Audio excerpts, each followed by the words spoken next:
Welcome students, smart infotech computer education centre में आपका फिर से स्वागत है। हम लोग टैली के कोर्स को पढ़ रहे हैं और डे बाय डे चीज़ों को कंप्लीट करते हुए आगे बढ़ रहे हैं। आज हमारा डे 10 है जो कि लास्ट टर्न के आगे का है और लास्ट टर्न पर हम लोग ने ट्रेड डिस्काउंट और कैश डिस्काउंट को समझा था स्टूडेंट्स। सो आज हम लोग इसके लिए ट्रेड डिस्काउंट और कैश डिस्काउंट के यूज़ के लिए कंपाउंड एंट्रीज बनाएंगे और कंपाउंड एंट्रीज ख़त्म होते ही बेटा हम लोग जो है अपने टैली पर आ जाएंगे। मैंने टैली का इंट्रो अभी टैली की एक भी प्रैक्टिकल क्लास इसलिए नहीं रखी because it is very important to you कि without having knowledge of accountancy, without having knowledge of Tally fundamentals, without having knowledge of debit और credit, without having knowledge that how to pass journal entries, how to make journal entries, and what is the personal account, real account, nominal account, and what about the rules. So it was not possible for you to start tally. तो ये आपके लिए बेहतर नहीं था, तभी मैंने सबसे पहले आपको मैनुअल कंप्लीट कराया और इतना मैनुअल नॉलेज होने के बाद अब आप इजीली बहुत आसानी से टैली को जो है समझ लेंगे।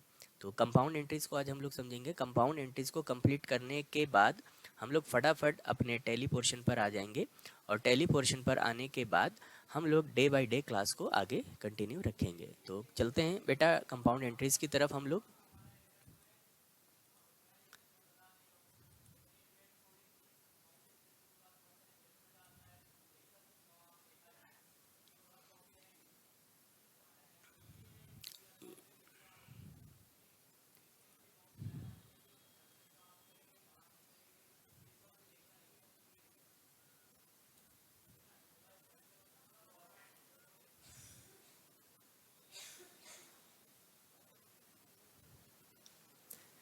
कंपाउंड एंट्रीज पे हम लोग आ गए हैं बेटा।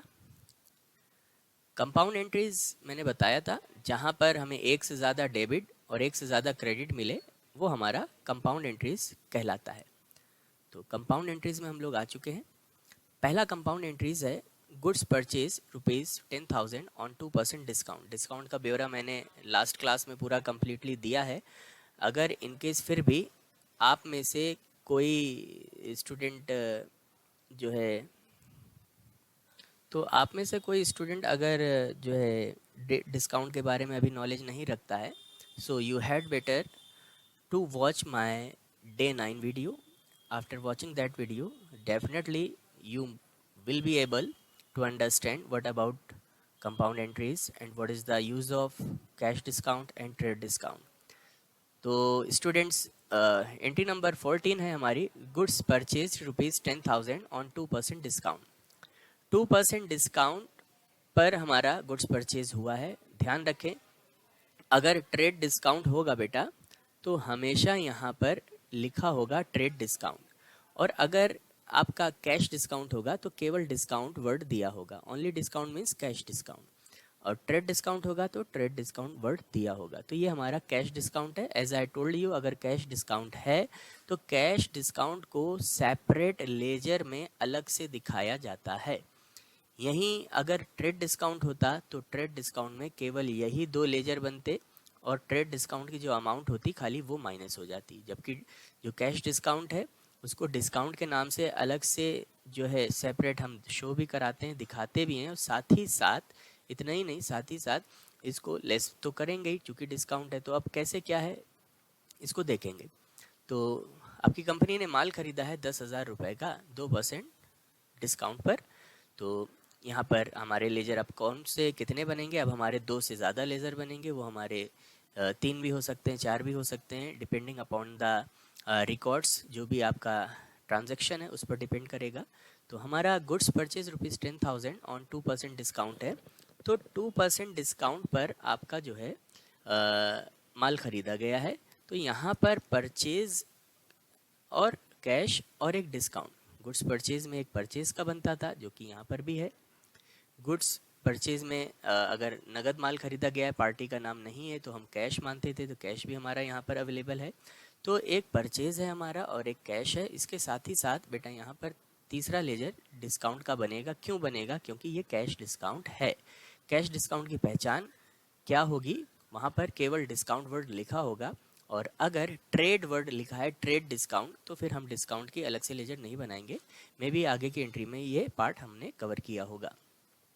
तो अब यहाँ पर हम आगे बढ़ते हैं, तो हमारे 3 डिस्काउंट यहाँ पर बने।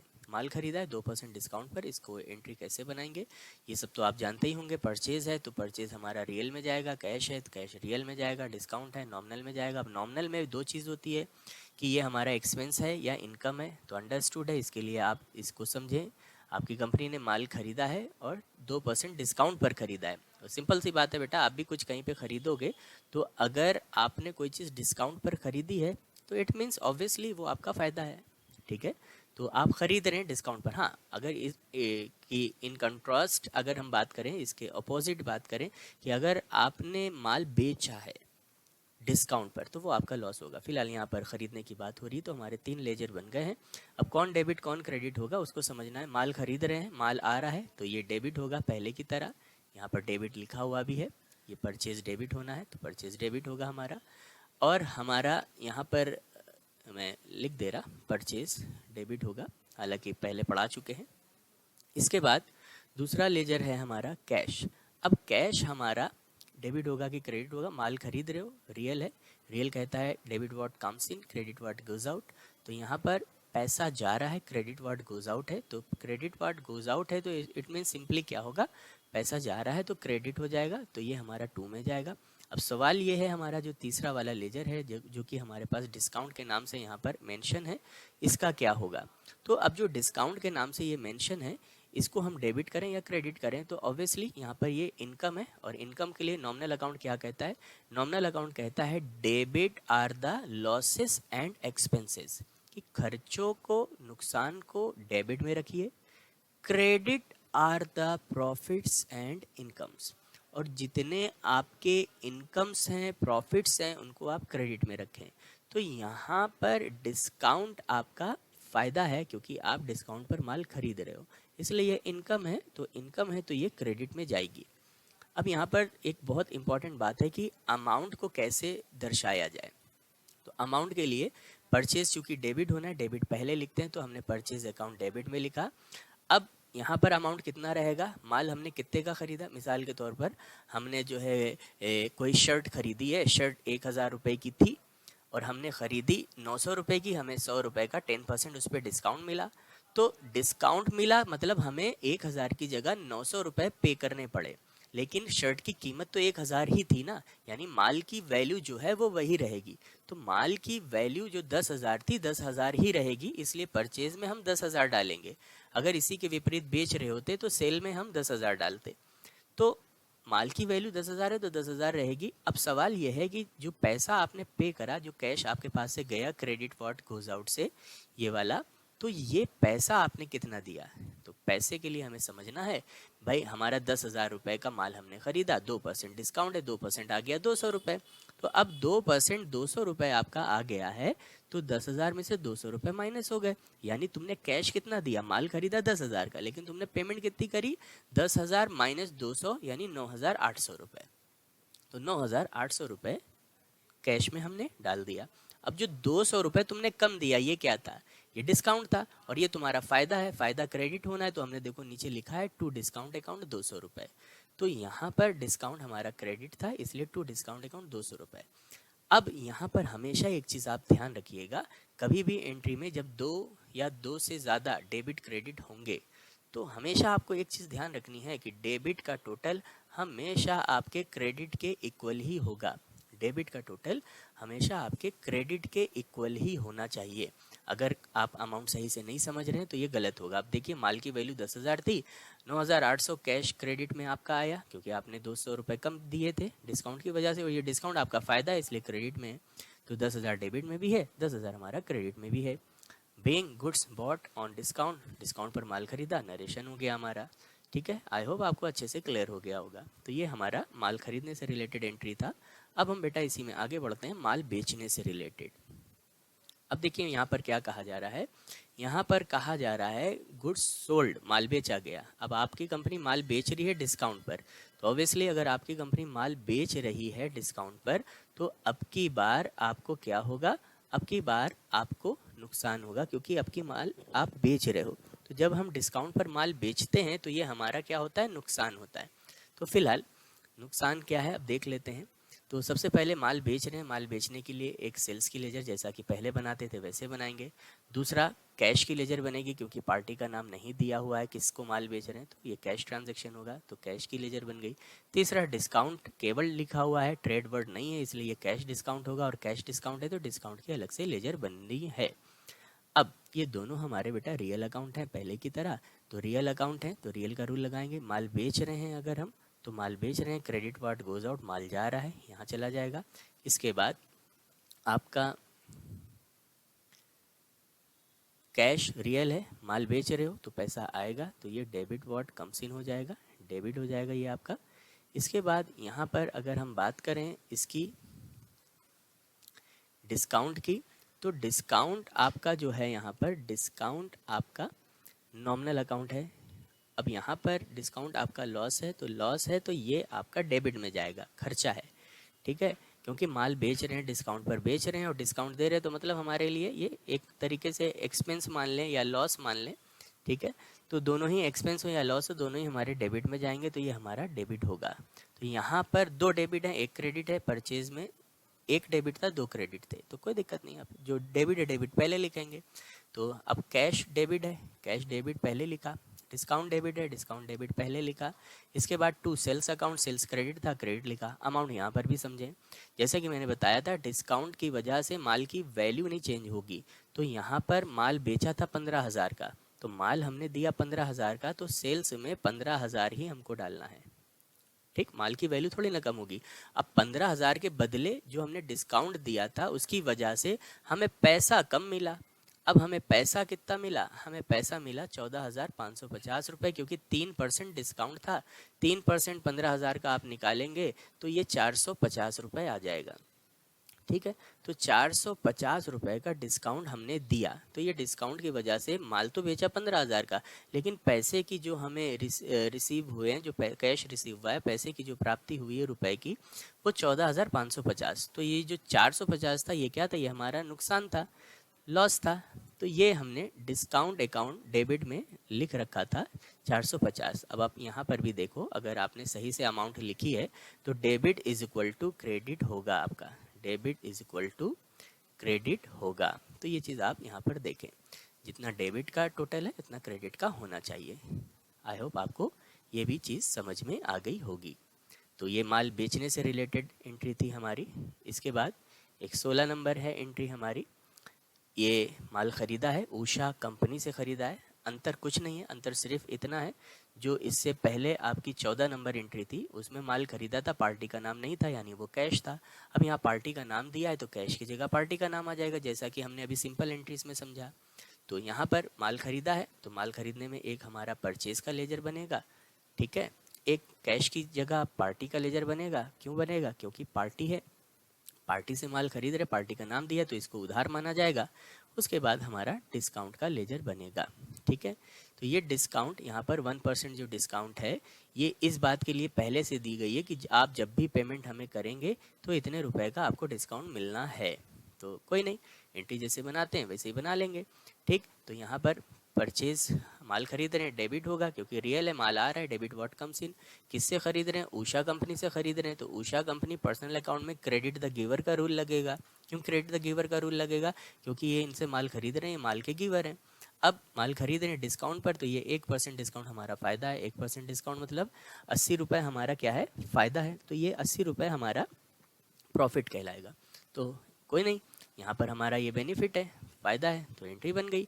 जो डेबिट थे वो डेबिट में रख दिया, purchase account debit, to Usha to discount. अब सवाल वही है कि अमाउंट किस में कितनी डालें, तो माल की वैल्यू नहीं बदलेगी, तो जो 8,000 रुपये की वैल्यू वो परचेज में गई। अब 8,000 के बदले हमने इनको कैश डिस्काउंट पहले ही दे दिए कि इन फ्यूचर तुम हमें 8,000 ना देना, हम तुम्हें 80 रुपये के डिस्काउंट दे रहे हैं, तो इनसे हमें भविष्य में मिलेंगे कितने, 7,920 रुपये। और 80 रुपये ये डिस्काउंट जो है मिलेंगे नहीं, सॉरी, इनसे माल खरीदा है तो हम पे करेंगे इनको आई एम वेरी सॉरी। तो इनसे हमने माल ख़रीदा था, तो इनको हम पेमेंट करेंगे। तो इन फ्यूचर ये हमारा जो 80 रुपये है ये फ़ायदा है। इन्होंने हमसे कहा उषा ने कि भाई आप 8,000 रुपये हमें ना पे करना, हम तुम्हें अभी से 1% डिस्काउंट दे रहे हैं, तुम हमें 7,920 रुपये देना।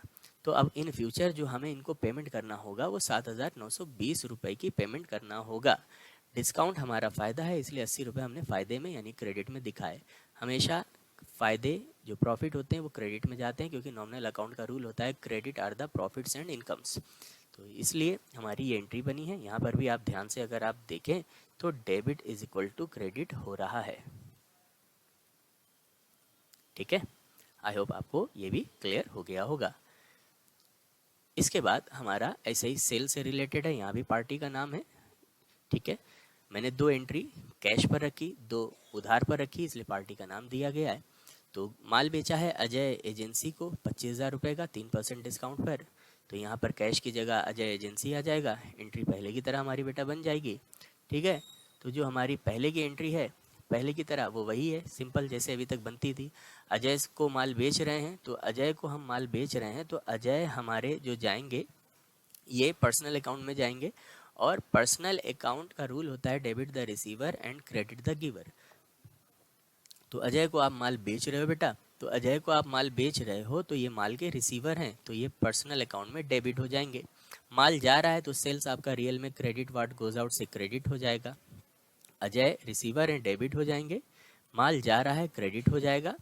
अब डिस्काउंट आप बेच रहे हो डिस्काउंट पर, तो ऑब्वियसली ये आपके लिए नुकसान है। तो नुकसान है, नॉमिनल अकाउंट में जो लॉस होते हैं वो डेबिट होते हैं, तो ये हमारा डेबिट में चला जाएगा।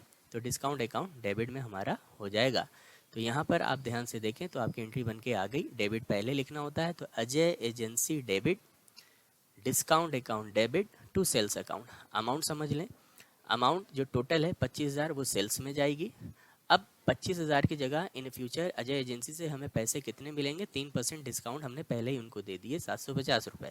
तो 750 घटाकर हमें अजय एजेंसी से 24,250 मिलेंगे, और ये 750 हमारे लिए लॉस कहलाएगा, इसलिए इसको हम लोग ने लॉस में डेबिट कर रखा है। तो यहाँ पर भी आप देखें debit is equal to credit यहाँ पर भी आ रहा है।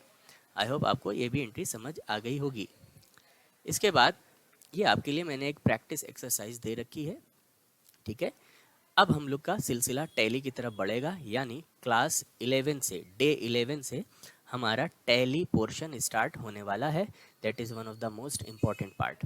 ठीक है, हमारा टैली समझने के लिए हमें जितनी मैनुअल अकाउंटिंग की बेटा ज़रूरत थी, उस मैनुअल अकाउंटिंग को हम लोग अब तक कंप्लीट कर चुके हैं। ठीक है, हमने सब कुछ समझ लिया कि अकाउंटिंग क्या है, अकाउंट्स कैसे मेंटेन होती है, बेसिक क्या है, डेबिट क्रेडिट क्या है, एंट्री कैसे पास करते हैं। हमने बेसिक उतनी सारी चीज़ें समझ ली हैं। हम ये नहीं कहेंगे आपने पूरी अकाउंटिंग समझ ली है, क्यों? क्योंकि उसके लिए आपको और समय चाहिए, बट आपने उतनी अकाउंटिंग बेहद अच्छे से समझ ली है जिसके लिए आप टैली सॉफ्टवेयर को परचेज़ करें हैं, टैली कोर्स को हमारे परचेज़ करें हैं और टैली अकाउंटिंग सीख रहे हैं। तो यानी टैली सीखने के लिए आपको जितनी अकाउंटिंग की ज़रूरत थी, जो बेसिक आपको आना चाहिए, वो आपको खूब आ गया है। अब आप बिंदास बहुत आराम से बहुत अच्छे से, आई गारंटी कि आप बहुत अच्छे से टैली सीखने वाले हो। तो to be continue on my next video, that will be the first day of your Tally software and it will be day 11। तो आज के लिए बेटा इतना ही रखते हैं। Thank you so much.